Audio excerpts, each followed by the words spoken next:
بسم اللہ الرحمن الرحیم۔ السلام علیکم۔ ہم جو کتاب آپ کی خدمت میں پیش کر رہے ہیں اس کتاب کا نام ہے قیام حسینی۔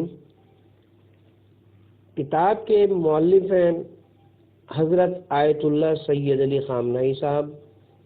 مترجم سید عقیل حیدر زیدی صاحب۔ اب ہم اس کتاب کا پارٹ 2 پڑھیں گے۔ واقعہ کربلا کی تبیین کے 2 انداز۔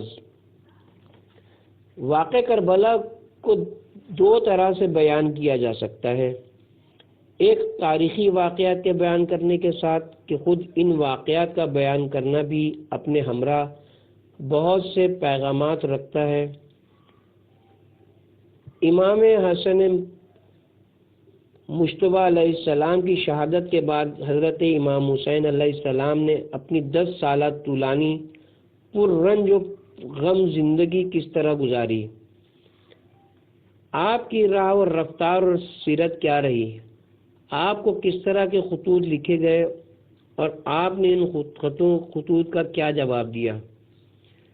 یزید کے مسند خلافت پر برجمان ہونے کے بعد آپ نے کون سا عکس العمل ظاہر کیا، پھر اس کے بعد جب مدینہ منورہ سے روانہ ہونے لگے تو شہر مدینہ میں کون سے حوادث و واقعات پیش آئے، جب مکہ مکرمہ پہنچے تو وہاں کن واقعات کا سامنا کرنا پڑا، اور جب مکے سے حج کا احرام توڑ کر کوفہ یا کربلا کے ارادے سے نکلے تو ہر منزل اور مقام پر کون کون سے واقعات رونما ہوئے۔ یہ واقعہ عاشورہ کی ایک قسم کو بیان کرنا ہے اور معمولاً اسی طرح بیان بھی کیا جاتا ہے۔ خود اس طرح کا بیان کرنا بھی بہت سے پیغامات اور دروس کا حامل ہوتا ہے، البتہ اگر بنیاد اس بات پر رکھی جائے کہ اس قسم کو بیان کرنا چاہیے تو پھر تفصیل سے بیان کیا جانا چاہیے، لیکن ہم نہیں چاہتے کہ اس وقت تفصیل سے اس مسئلے کے بارے میں گفتگو کریں۔ دوسری قسم واقع کربلا کی جمع بندی اور جمع آوری ہے۔ تمام ان واقعات و حوادث کی جمع بندی اور تمام ان فرامین و فرمودات کی جمع بندی کہ جن کے مجموعے سے ہم یہ سمجھیں اور نتیجہ اخذ کریں کہ سید الشہداء علیہ السلام نے کیوں قیام فرمایا تھا۔ میں ترجیح دیتا ہوں کہ آج میں اپنی اس گفتگو میں اس بارے میں بات کروں، البتہ اس دوسری قسم کے بارے میں بھی اگر تفصیلی طور پر گفتگو کرنا چاہیں تو کم از کم 2-3 گھنٹے کا وقت درکار ہوگا، لیکن پھر بھی میں ترجیح دوں گا کہ اپنی اس گفتگو کو 1 گھنٹے کے اندر مکمل کروں۔ ابتدا میں پہلے ایک مقدمہ بیان کروں، پھر اس کے بعد واقع کربلا کے مفہوم پر روشنی ڈالوں گا۔ جیسا کہ بہت سی نشستوں میں کئی نماز جمعہ کے خطبوں میں اسلام اور دوسری شریعتوں کی نظر سے حق حکومت کے بارے میں نے اپنے بھائیوں اور بہنوں کی خدمت میں عرض کیا کہ ادیان الہی میں حکومت کی اساس اور بنیاد اس مفہوم سے جو حکومت کے بارے میں دنیا طلب، قدرت پسند اور سوء استفادہ چاہنے والے لیتے ہیں، مختلف ہے۔ دنیا طلب افراد حکومت کو لوگوں پر حاکمیت مطلق اور اپنی نفسانی خواہشات کی تکمیل کے معنی میں سمجھتے ہیں۔ اس میں فرق نہیں کہ خواہ وہ حکمران با تدبیر، با صلاحیت اور با استطاعت ہوں۔ ان کا نام تاریخ میں اچھے الفاظ سے یعنی قدرت و عظمت کے ساتھ ذکر کیا گیا ہو، حتیٰ کہ وہ حکمران بھی جن کا نام غلطی سے عدل و انصاف کے عنوان سے باقی رہ گیا ہے، اور خواہ وہ بادشاہ و سلاطین کہ جو قدرت و عظمت، لیاقت و شائستگی اور اقتدار کے حوالے سے شہرت بھی نہیں رکھتے تھے، جو بے لیاقت، آسیب پذیر اور شورشوں، بغاوتوں، حملوں اور زمانے کی سختیوں کے مقابلے میں راہ فرار اختیار کرنے والے تھے، یہ سب کے سب اس جہد میں مشترک تھے کہ لوگوں پر حکومت کو اپنے لیے آرام و سکون، عیش و عشرت اور عیاشی کا ذریعہ سمجھتے اور قرار دیتے تھے۔ آج بھی دنیا میں اسی طرح سے ہے۔ وہ شخص جو حکومت اور اقتدار تک پہنچ جاتا ہے، یہ احساس کرتا ہے کہ اس نے ایک آرام دہ اور ناز و نم سے بھری زندگی کو حاصل کر لیا ہے۔ تقریباً ساری دنیا میں ہی سوائے چند انگشت شمار استثنائی موارد کے کہا جا سکتا ہے کہ مسئلہ اسی طرح سے ہے، لیکن اسلام اور ادیان کی فرہنگ و ثقافت میں حکومت ایک واجب و فریضہ الہی وظیفے اور سخت و پرخطر اور محرومیت سے بھرپور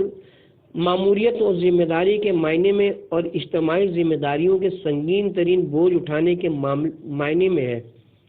مسئلہ یہ نہیں ہے کہ جو شخص حکومت اور اقتدار کو حاصل کر لے وہ اپنے لیے کسی چیز کا خواہاں ہو، بندگان خدا کو اپنے اقتدار کے پنجے میں اسیر کرے یا اسیر کرنے کے درپے ہو، مال خدا اور بیت المال کو اپنے عیش و نوش کے رنگین دسترخوان پر مزید اضافے کا باعث سمجھے اور اس سے بلا ضرورت استفادہ کرے۔ مسئلہ یہ نہیں ہے، یہی وجہ ہے کہ جسے دنیا کے تمام اقتداروں کی عرف میں سلطنت، بادشاہت اور ملوکیت سے تعبیر کیا جاتا ہے، اسلامی اصطلاح میں اس کا نام امامت ہے، اس کا نام خلافت اللہ ہے، اس کا نام لوگوں کے امور کی ولایت اور اس کا عہدہ دار ہونا ہے۔ یعنی حکومت کے نام میں بھی حتیٰ کہ وظیفہ اور مسئولیت کی طرف اشارہ ہے۔ پیغمبر اکرم صلی اللہ علیہ وآلہ وسلم نے اجتماعی نظام کی تبدیلی اور لوگوں کے بارے میں جو عظیم ترین تحریک چلائی وہ بھی اسی سے عبارت تھی کہ لوگوں کو طاغوت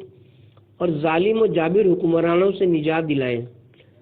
اور انہیں اپنی خدائی ولایت، امامت اور رہبری کے سائے تلے بندے خدا بنائیں۔ جیسا کہ حضرت امام محمد باقر علیہ السلام سے مروی ہے، ایک روایت میں ہے کہ لوگوں کو بندوں کی عبادت اور غلامی سے، اور وہ انسان جو خود خداوند متعال کے بندے اور غلام ہیں اور بلا وجہ دوسرے لوگوں کو اپنا غلام بناتے ہیں، پیغمبر اکرم صلی اللہ علیہ وآلہ وسلم نے نجات دی اور انہیں ولایت الہی کی چھتری تلے لے گئے، کیونکہ انسانوں کے لیے بلند و عرفہ ترین آزادی،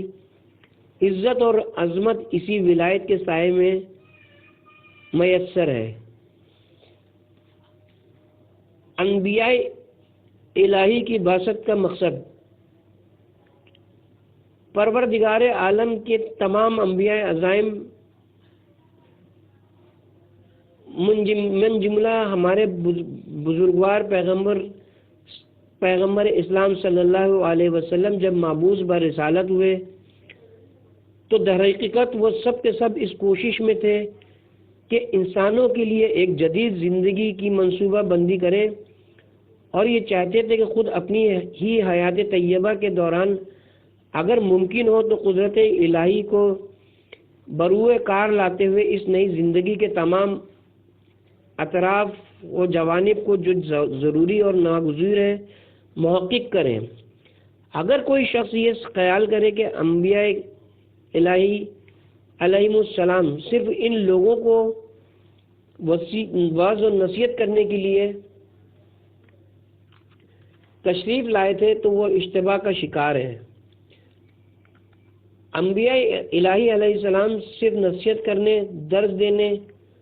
اور لوگوں کے اذہان کو جلا بخشنے کے لیے مبعوث نہیں ہوئے تھے۔ یہ انبیاء الہی کے دیگر کاموں میں سے ایک کام ہے، ان کی مسئولیت اور ماموریت کا ایک حصہ ہے۔ انبیاء کی کلی اور اصلی ماموریت اور ذمہ داری یہ ہے کہ ایسے معاشرے اور ایسی دنیا کو تشکیل دیں کہ یہ جدید معاشرہ اور نئی دنیا پروردگار عالم کے قوانین کے مطابق وجود میں آئی اور بنائی گئی ہو۔ انبیاء الہی کی تمام مشکلات اور راستے کی رکاوٹیں بھی اسی وجہ سے تھیں۔ اگر وہ صرف نصیحت کرنے کے لیے آئے ہوتے تو بہت سی مشکلات اور سختیاں انبیاء کو پیش ہی نہ آئی ہوتی۔ یہ جو آپ ملاحظہ کرتے ہیں کہ کتنے ہی انبیاء علیہم السلام کو شہید کیا گیا ہے، انہوں نے اپنی زندگی میں کتنی زیادہ سختیاں اور مشکلات جھیلی اور کس قدر اپنے زمانے کے حکام و سلاطین اور بادشاہوں سے برسرے پیکار رہے۔ یہ سب اسی خاطر تھا کیونکہ انبیاء چاہتے تھے کہ حکومت اور قدرت کو غالب حکام و سلاطین کے ہاتھ سے چھین لیں اور ایسی دنیا کی تشکیل دیں کہ اس جدید دنیا میں الہی احکامات و معارف اور پروردگار عالم کے دستورات و قوانین حاکم ہوں۔ یہی وجہ ہے کہ انبیاء الہی اپنے زمانے کے ظالم و جابر حکام و سلاطین کے ساتھ جنگ و مبارزہ آرائی پر مجبور ہو جاتے تھے۔ بہت سے موارد میں جیسا کہ قرآن مجید کی آیت کریمہ میں ارشاد ہوتا ہے، سورہ مبارکہ آل عمران آیت نمبر 146، کتنے ہی انبیاء ایسے تھے جن کے ہم رکاب ہو کر بہت سے خدا پرستوں نے طاغوتوں اور سرکشوں کے ساتھ جنگ کی۔ ایک روایت میں ہے کہ پیغمبروں میں سے بہت سے سب سے پہلے جس نے اپنا ہاتھ میں تلوار اٹھائی اور جنگ کی وہ حضرت ابراہیم علیہ السلام تھے۔ افسوس کا مقام یہ کہ ان انبیاء الہی کی تاریخ اور سرگزشت ہمارے ہاتھوں میں اور ہماری دسترس میں نہیں ہے۔ جو کچھ ہمارے اختیار میں ہے وہ غالباً تحریف شدہ تاریخ کی کتابیں ہیں یا توریت سے منقول ایسی روایات ہیں جن میں سے زیادہ تر ناقص اور ناتمام ہیں، یا پھر ایسی روایات ہیں جو شباباً اور زبانی طور پر نقل ہوئی ہیں اور انہیں بھی صحیح نہیں کہا جا سکتا۔ کچھ تعداد میں ایسی روایات بھی ہیں جو صحیح ہیں اور اہل بیت اطہار سے منقول ہیں، لیکن یہ روایات بھی انبیاء کی پوری تاریخ، پوری زندگی کو واضح اور روشن نہیں کرتی ہیں۔ یہ روایت ایک ایسی حدیث ہے جو ہمارے لیے یہ بیان کرتی ہے کہ وہ پہلے شخص جنہوں نے راہ خدا میں جنگ کی حضرت ابراہیم علیہ السلام تھے۔ حضرت موسیٰ، حضرت سلیمان اور حضرت داؤد سے بھی پہلے، بلکہ ان تمام انبیاء الہی سے پہلے جن کی جنگ اور مبارزہ آرائی کی باتیں ہم نے سنی ہیں۔ حضرت ابراہیم علیہ السلام نے جنگ کی ہے۔ پیغمبر خدا حضرت لوط علیہ السلام جو ظاہراً حضرت ابراہیم علیہ السلام کے بھانجے بھی تھے، حضرت ابراہیم کے سرداروں میں سے ایک تھے۔ حضرت ابراہیم نے انہیں اپنے لشکر کا علم تھمایا اور جنگ کے لیے روانہ کیا۔ ہمارے پیغمبر ختمی مرتبہ صلی اللہ علیہ وآلہ وسلم بھی جو جنگ و نزاع اور کفار و مشرکین سے کشمکش میں مصروف اور مشغول ہوئے، اس کی بھی یہی وجہ تھی۔ بصورت دیگر جب پیغمبر اکرم صلی اللہ علیہ وآلہ وسلم مکے میں تشریف فرما تھے، اگر صرف وہاں کے لوگوں کو واعظ و نصیحت کرتے تو کسی کا آپ سے کوئی جھگڑا ہی نہیں تھا۔ مثلاً کہتے، اے لوگوں، دوسرے خداؤں کی پرستش نہ کرو، ظلم نہ کرو۔ لوگ یہ باتیں سنتے لیکن ظلم بھی کرتے اور دوسرے خداؤں کی پرستش بھی کرتے۔ بالکل اسی طرح جیسے شہنشاہی طاغوت کے زمانے میں بہت سے لوگ واعظ و نصیحت کرتے تھے، اخلاقی دروس بھی دیتے تھے، لیکن نہ تو رژیم شہنشاہی اور نہ ہی دوسرے طاغوتوں کو کسی قسم کی ناراحتی اور پریشانی کا کوئی احساس ہوتا تھا، اور نہ ہی وہ کسی تشویش اور خوف میں مبتلا ہوتے تھے۔ اصلاً کسی خطرے کا احساس ہی نہیں کرتے تھے۔ کب خطرے کا احساس ہوتا ہے؟ خطرے کا احساس اس وقت ہوتا ہے جب یہ کہا جائے کہ یہ نظام جو اس وقت موجود ہے، یہ نظام جس کا سربراہ اور صاحب اقتدار شخص طاغوت ہے، اس کے تمام کارندے اور اعمال طاغوت ہیں، یہ ایک باطل اور غلط نظام ہے۔ اس نظام کو تبدیل ہونا چاہیے۔ اس نظام کی تبدیلی سے کیا مراد ہے؟ یعنی یہ سب طاغوتی چیلے ہیں، وہ بڑا طاغوت بھی چلا جائے اور تمام وہ راستے اور ذرائع جو مادی اور معنوی مسائل کو طاغوتیوں کی جیبوں میں ڈالتے ہیں، وہ سب راستے اور ذرائع مسدود ہو جائیں۔ یہ ہے جدید نظام کا معنی۔ قدیمی اور کہنہ نظام چلا جائے، یعنی یہ کام حتماً ہو جائے۔ لہذا یہی وہ وقت ہے جب یہ طاغوتی اور ظالم و جابر لوگ اپنے لیے خطرے کا احساس کرتے ہیں اور جنگ کے لیے تیار و آمادہ ہو جاتے ہیں، جیسا کہ ہمارے اس اسلامی انقلاب میں بھی اس طرح سے تھا۔ لہذا آپ نے دیکھا کہ طاغوتی نظام کی حساسیت اور نگرانی خاطر امام راحل قدس سرا اور خط امام والوں کی نسبت حقیقتاً سب سے زیادہ تھی۔ کیوں؟ اس لیے کہ وہ دوسرے انقلابی اور مبارزین جو ظاہری طور پر مبارزہ جہاد کر رہے تھے، وہ شاہ کے خلاف، طاغوت کے خلاف اور پوری طاغوتی نظام کے خلاف کوئی بات نہیں کرتے تھے۔ کسی ایک خاص کام پر اعتراض کرتے تھے، حکومت کے بارے میں کوئی بات کرتے تھے، لیکن واشگاف الفاظ میں اپنی آواز اعتراض بلند نہیں کرتے تھے۔ لیکن جب انہوں نے دیکھا کہ امام امت قدس سرا اور ان کی پیروی میں شاہ کے خلاف وہ عظیم مذہبی، روحانی اور عوامی تحریک تیار ہو گئی ہے جو برملا شاہ کے خلاف اظہار خیال کرتی ہے، اپنے اہداف اور مقاصد کے حصول کے لیے جذبہ رکھتی ہے، یہی وہ وقت تھا جب ان کے بارے میں حساسیت اور رد عمل سب سے زیادہ ہونے لگا۔ اور یہ وہ حقیقت ہے جو موجود تھی اور آج بھی دنیا کے بہت سے مقامات پر پائی جاتی ہے۔ ایک اسلامی اور فلاحی معاشرے کی تشکیل۔ بس ہم یہ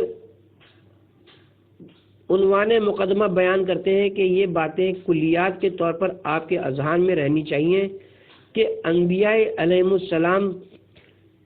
دنیا کو جدید بنانے اور معاشرے کی اصلاح کے لیے مبعوث ہوتے رہے،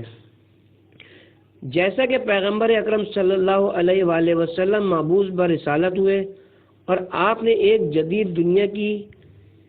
بنیاد رکھی۔ آپ کا دنیا میں انداز حکومت طاغوتوں کے دنیا میں طرز حکومت سے بالکل مختلف تھا۔ اس زمانے میں دنیا کے کسی بھی مقام پر ایسی حکومت موجود نہیں تھی جیسی حکومت حضرت تشکیل دینا چاہ رہے تھے۔ نہ تو حکومت کی شرائط اور نہ ہی حاکم کی شرائط دنیا بھر میں مدینۃ النبی جیسی تھی،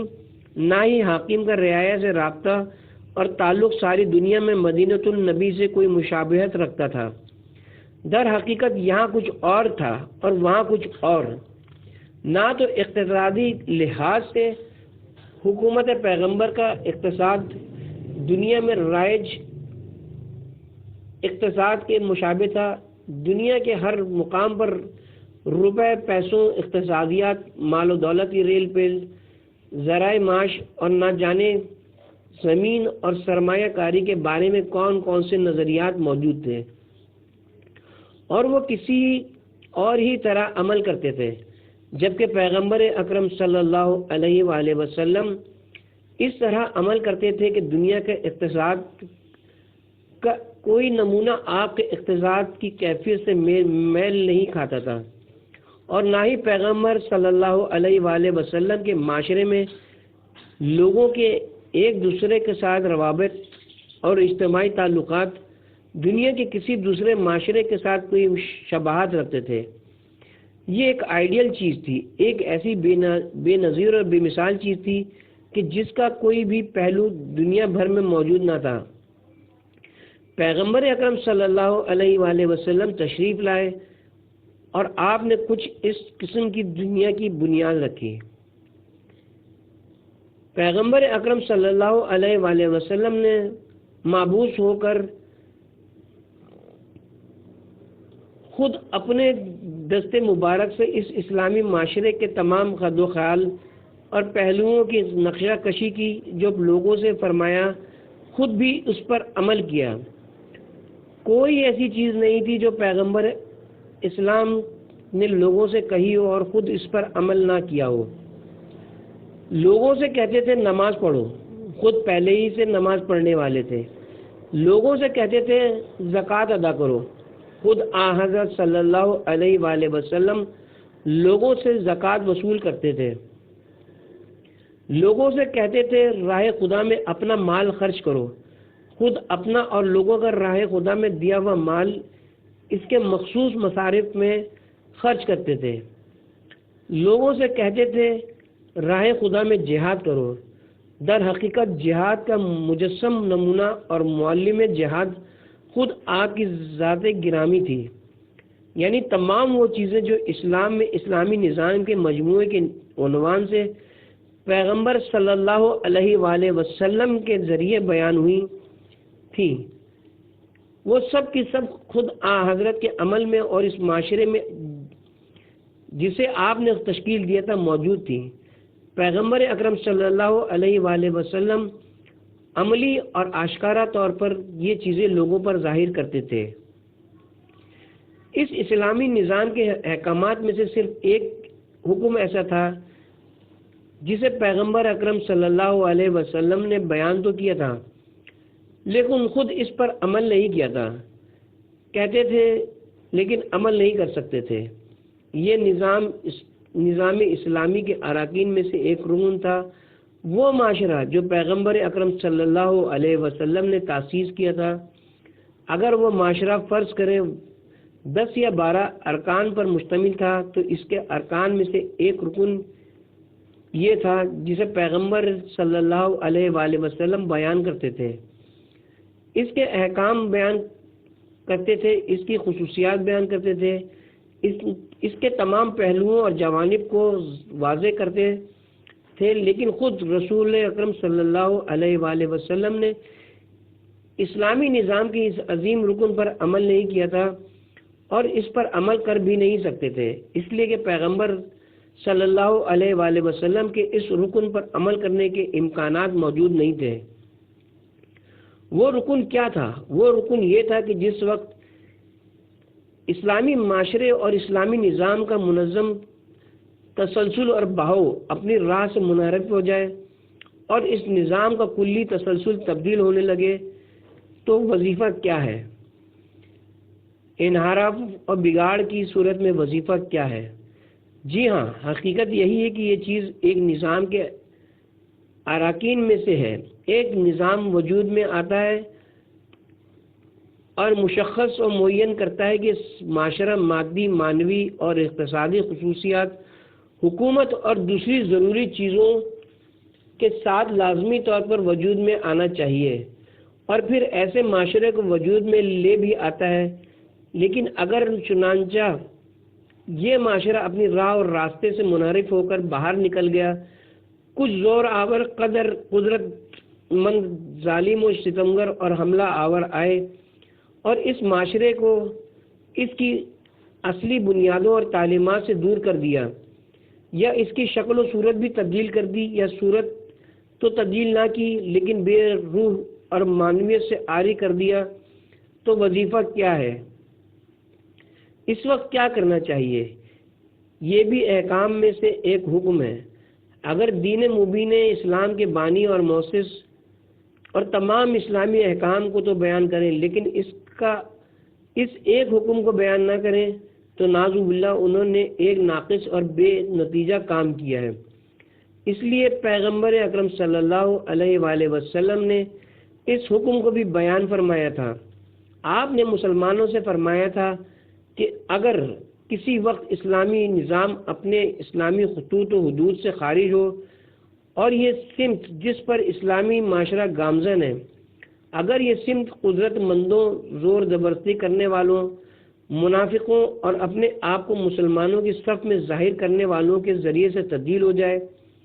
اگر چنانچہ اس طرح کا کوئی انحراف اور بگاڑ موجود میں آ جائے تو اس انحراف کے مقابلے میں کون سا عمل انجام دینا چاہیے؟ اسے پیغمبر اکرم صلی اللہ علیہ وآلہ وسلم نے بیان فرما دیا تھا، لیکن خود حضرت کی ذات گرامی نے اس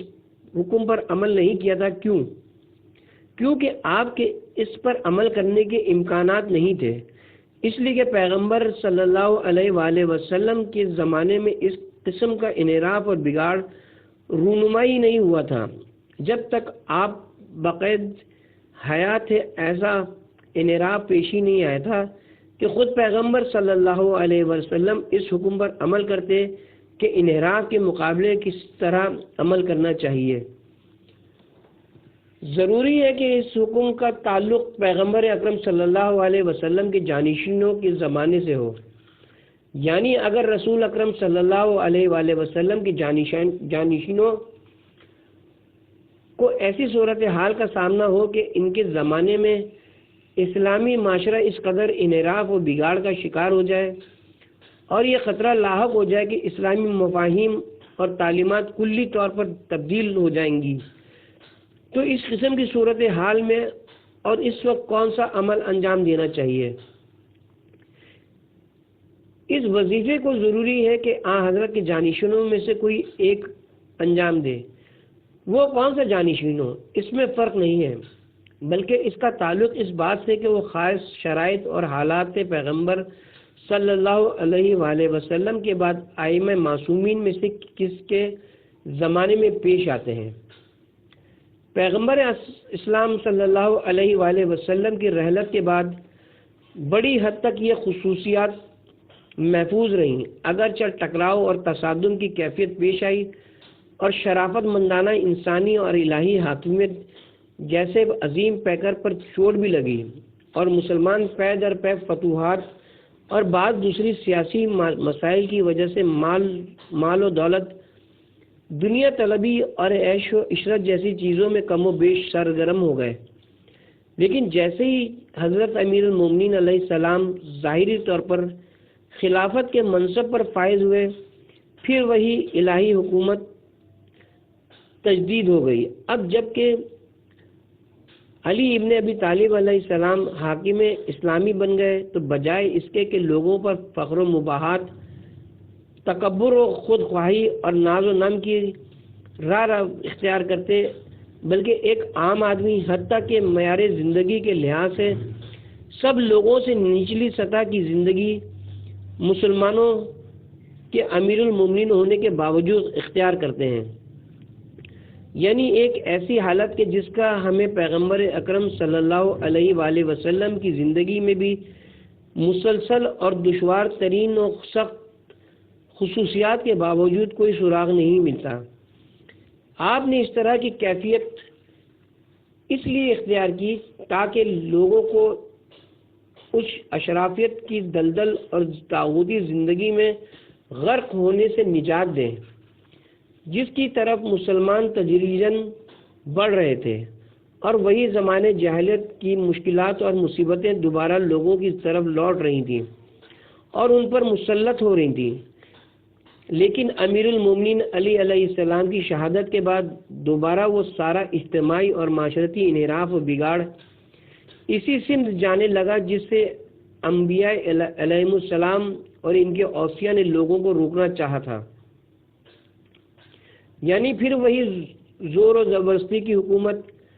اشرافیت اور دکھاوے کی حکومت، ہوا و ہوس اور خوش گزرانی کی حکومت، خواص اور عمرہ و حکمرانوں کے قرابت داروں کی حکومت، جاہلی اقدار کی بنیاد پر حکومت، نہ کہ اسلامی اقدار کی بنیاد پر۔ دوبارہ یہ سب چیزیں لوٹ آئیں، یعنی وہی صورتحال جس کی حضرت امیر المومنین علیہ السلام نے اپنی ظاہری حکومت اور خلافت کے آغاز میں لوگوں کے لیے تشریح و وضاحت کر دی تھی۔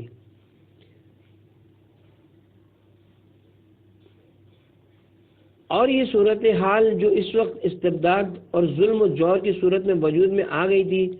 گزشتہ خلفاء کے زمانے میں موجود نہیں تھی۔ اس وقت لوگ اعتراض کا حق رکھتے تھے، اعتراض کرتے تھے، خلیفہ کے خطاب کے دوران کھڑے ہو جاتے تھے۔ اگر بعض افراد کی نسبت سخت گیری اور شدت عمل دکھائی دیتا تھا کہ جو دوبارہ جاہلیت کی سمت لوٹ جانے والے اور جاہلی طور طریقے اپنانے پر اعتراض کرتے تھے، تو وہ سخت گیری اس حد تک تھی کہ مثلا جناب ابو ذر غفاری کو ربضہ کے مقام پر جلا وطن کر دیں،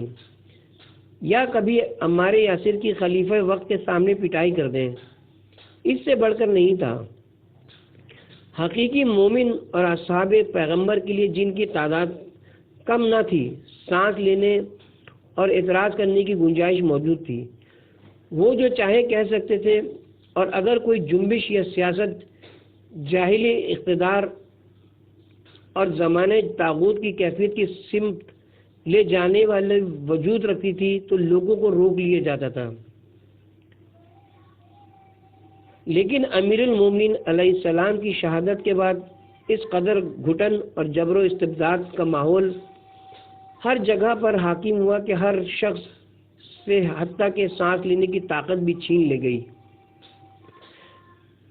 تاریخ نویس اور مورخین شہادت امیر المومنین علیہ السلام کے بعد اس زمانے کے اوضاع و حالات کی جو تصویر کشی بیان کرتے ہیں، وہ اس قدر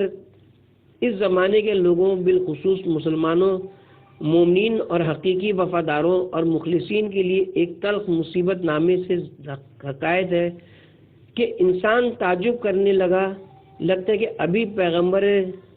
اسلام صلی اللہ علیہ وآلہ وسلم کی رحلت کو نصف صدی بھی نہ گزری تھی، اور اسلام ابھی تر و تازہ اور نوخیز تھا، اور لوگ بھی نو مسلم اور تازہ مسلمان تھے، اور دوسرے شہر و مناطق بھی آہستہ آہستہ اسلام کی طرف مائل ہو رہے تھے۔ اس نازک موقع پر اسلامی اصول و قوانین ایسے تبدیل ہو جائیں کہ ہر چیز ہی بدل کر رہ جائے۔ کچھ اس طرح کی صورتحال اس وقت پیش آ چکی تھی۔